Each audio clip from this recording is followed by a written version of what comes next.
Новый рекорд. Манасчы непрерывно рассказывал эпос 14 часов и 27 минут. Манасчы Дөөлөт Сыдыков непрерывно рассказывал эпос 14 часов и 27 минут. Изначально Сыдыков планировал 12-часовое чтение, чтобы попасть в книгу рекордов Гиннесса. Выступление транслировалось в прямом эфире. По завершении зрители скандировали «Манас» и имя Манасче, после чего сказителю помогли спуститься, усадили в машину и увезли. Целью мероприятия было возвысить сказительское искусство и эпос Манас, а также призвать к единству народ Кыргызстана.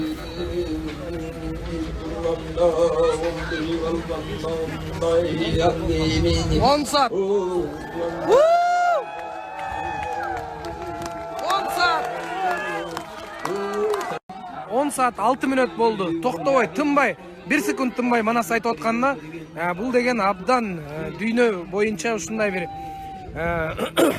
кезикпеген көрүнүш болуп атат. Биздин Кыргызга гана таандык ушундай бир сон кубулуш болуп атат.